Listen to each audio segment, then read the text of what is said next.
Hello guys, welcome to our channel. నేను వినందు. ఇవాళ మనతో పాటు స్టూడియోలో ఉన్నారు supreme court advocate Sai Krishna Azad గారు. మరి ప్రెజెంట్ మనం యూట్యూబ్లో కానివ్వండి, రీల్స్లో కానివ్వండి, ఎక్కడ చూసినా ఒక ట్రెండింగ్ టాపిక్ గురించి ఎవరైనా మాట్లాడుతున్నారు అంటే అది ఆజాద్ గారే అని చెప్పుకోవచ్చు. మరి ఆయనతో మాట్లాడి మనకున్న డౌట్స్ అన్ని కూడా క్లారిఫై చేసుకుందాం. నమస్తే ఆజాద్. నమస్తే అండి.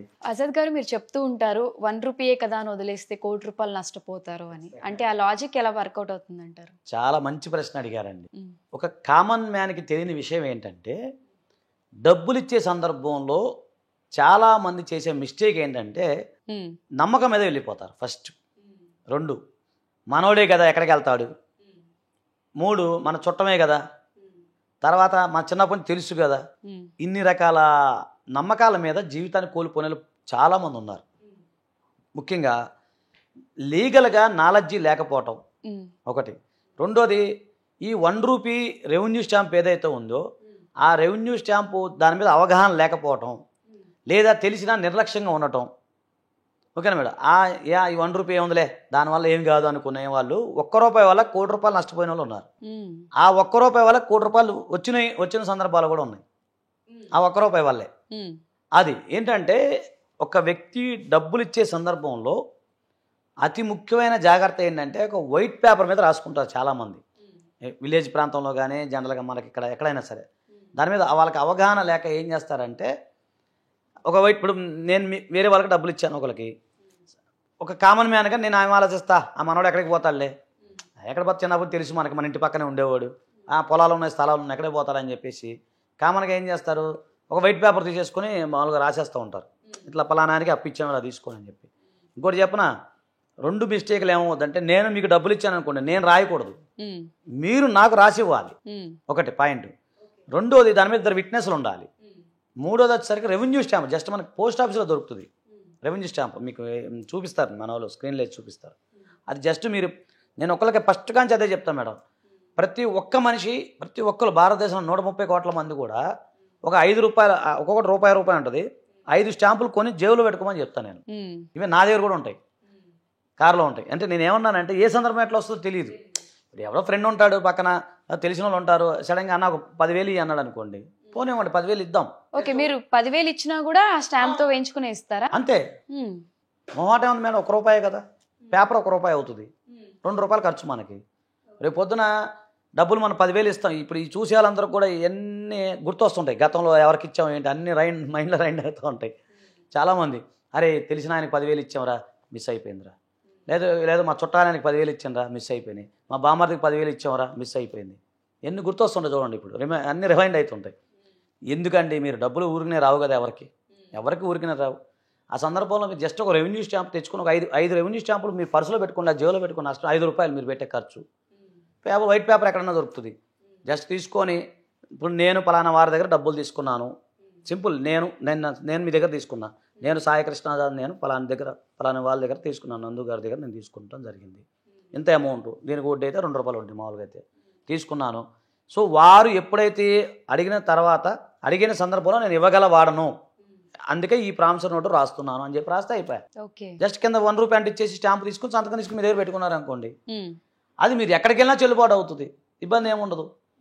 సో నేనేమంటున్నాను, అదే అన్న ₹1,00,00,000 అనే పదం ఎందుకు వాడానంటే, మీరు చూపించగలిగిన స్థాయిలో, అంటే మీరు అప్పిచ్చే స్థాయిని బట్టి మీరు ₹1,00,00,000 దాకా దాని వాల్యూ పెరుగుతుంది. సో అది లేదు, చాలా మంది దగ్గర అది కూడా లేదు. ఆ ₹1 ఏమో సరే ఆ నమ్మకం లేదనుకోండి, స్టాంప్ పేపర్ ₹10 స్టాంప్ పేపర్ అండి, బయట ₹15 అవుతుంది. మన స్టాంప్ పేపర్ కదా, రిజిస్ట్రేషన్ స్టాంప్ పేపర్ దొరుకుతుంది, అదేనా ₹15, ₹10 అంటే ₹15, లేదు ₹100 ₹150 అనుకోండి. జస్ట్ మీరు తీసుకొని ప్రామిసరీ నోట్ రాయించుకోండి, అది కూడా వ్యాలిడే. చాలామందికి బాండ్ పేపర్ మీద రాసుకునే ప్రామిసరీ నోట్ చెల్లుద్దా అని అడుగుతుంటారు. చెల్లుతుంది, 100% చెల్లుతుంది. అంటే మీరు హార్డ్లీ మీరు ఖర్చు పెట్టేంత ₹15, మీరు ఈ ₹15 లేకపోతే ₹5 లేకపోతే ₹2 కోసం మనం వద్దు అనుకున్నాం అనుకోండి, మొత్తం డబ్బులు పోతాయి కదా. రేపు నువ్వు ఎప్పుడు ఇచ్చావు అని అడిగే వాళ్ళు కూడా ఉన్నారు కొన్ని సందర్భాలు. నువ్వు ఎప్పుడు ఇచ్చావు, ఎలా ఇచ్చావు అని సందర్భాలు ఉంటాయి. సరే గూగుల్ పే మనం చేస్తాము, గూగుల్ పే ఎవిడెన్స్ ఉంటుంది, గూగుల్ పే ఏముంది, మళ్ళీ బ్యాంక్కి వెళ్ళాలి, ఈ స్టేట్మెంట్ తీసుకోవాలి, ఆ స్టేట్మెంట్ తీసుకోవాలా, మళ్ళీ అక్కడి నుంచి ఇక్కడ చూసుకోవాలి, ఇవన్నీ చూసుకోవాలి.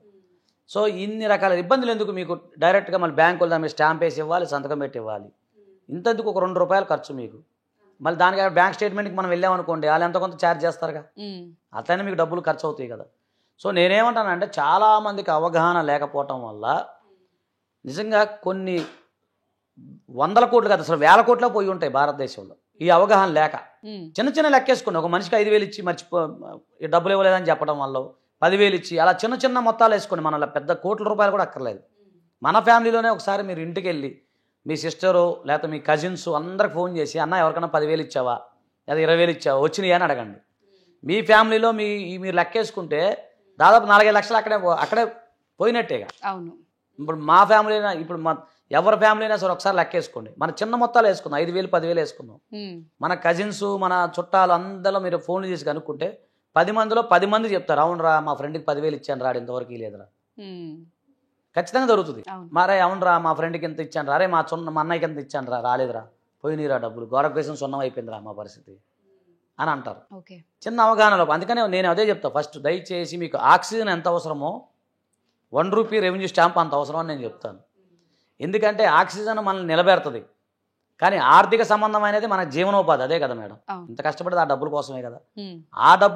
ఆ డబ్బులు అనేవి మీరు అది మీ జీతం ఎంతైనా కానీ లేకపోతే మీ రాబడి ఎంతైనా కానీ ₹1 అయినా మన స్థాయిలో ఎక్కువే కదా మేడం. సో ఆ ₹1 మిమ్మల్ని మీ జీవితాన్ని కాపాడుతుంది. కొన్ని సందర్భాలు ఏమవుతుంది, నువ్వు నాకు ఎప్పుడు ఇచ్చావా అంటారు. పంచాయతీ ఇప్పుడు విలేజ్ ప్రాంతంలో మనం చూస్తాము, లేదా కోర్టులో అయినా చూస్తాము. ఇప్పుడు మీ దగ్గర కోర్టుకి వెళ్ళాలి, ₹1,00,000 ఒకరికి ఇచ్చారు, మీరు ఎలా రోడ్డు మీద కనపడ్డాడు అతను. ఇలా జరుగుతుంటాయి కొన్ని సందర్భాల్లో. ఎలా ఉంటుందంటే కొన్ని సందర్భాల్లో రోడ్డు మీద కనపడతారు, మనం బండి మీద వెళ్తుంటాం లేదా ఎక్కడికి వెళ్తాం, అన్న నాకు 50 అన్న అంటే రోడ్డు మీద సరే మనోడు అని చెప్పి కొట్టేస్తాం మనం ఏదో ఆలాపంలో. ఆ సందర్భంలో ఏముంది, ఒక పేపర్ తీసుకోండి, అరే 2 నిమిషాలు రారా పక్కకి రారా, ఇగో రెవెన్యూ స్టాంప్ ఉందిరా అంటించుకో, జేబులో ఉందనుకోండి, తీసుకొని సంతకం పెట్టించుకుంటే అయిపోయినట్టు, ఆ డబ్బులు ఎక్కడికి పోవు మీకు. సో నేనేమన్నానంటే మళ్ళీ చెప్తున్నా, మీరు ఎవరైనా సరే పోస్ట్ ఆఫీస్కి వెళ్ళి రెవెన్యూ స్టాంపులు తీసుకొని ఒక 5 రెవెన్యూ స్టాంపులు లేదా ₹10 పెడితే 10 రెవెన్యూ స్టాంపులు దొరుకుతాయి, జేబులో పెట్టుకోండి. ఏ సందర్భంలో అది ఇంకోటి దానికి ఎక్స్పైరీ డేట్ ఉండదు. రెవెన్యూ స్టాంపులకి చాలామంది అది ఎక్స్పైరీ డేట్ అయిపోద్దా, అట్లా ఏం ఉండదు. ఎక్స్పైరీ డేట్ ఏమి ఉండదు దానికి, అయిపోతాయని టైం ఉండదు. ఆ ₹10 వల్ల మీకు లక్షలు రావచ్చు, కోట్లు కూడా రావచ్చు. సో దయచేసి నేనేమన్నానంటే మన ఛానల్ ద్వారా అందరికీ అదే చెప్తున్నాను, ఆక్సిజన్ మీకు ఎంత అవసరమో రెవెన్యూ స్టాంప్ కూడా అంతే అవసరం. అది ఇప్పుడు మనం ఈ మధ్య గుండెపోటు వస్తే ఏదో టాబ్లెట్లు జేబులో పెట్టుకొని తిరగమంటున్నారు కదా, అలాగే ఇది కూడా మీరు పెట్టుకోండి. ఇది కూడా గుండెపోటే, నథింగ్ బట్. ఎవరికైనా డబ్బులు ఇచ్చామనుకోండి తిరిగి రాకపోతే మన ఆలోచన విధానం ఎంత పెరుగుతుంది, లేనిపోయిన టెన్షన్ పెట్టుకుంటాం. ఇదే మనాది వస్తుంది మైండ్లో, ఇదే ఆలాపన వస్తుంది. అరే డబ్బులు ఇచ్చామరా, అడివ్వలేదురా, ఎవిడెన్స్ లేదురా. ఇప్పుడు ఎవరికైనా లాయర్ దగ్గరికి వెళ్ళారనుకోండి, ఎవిడెన్స్ ఏదని అడుగుతారు.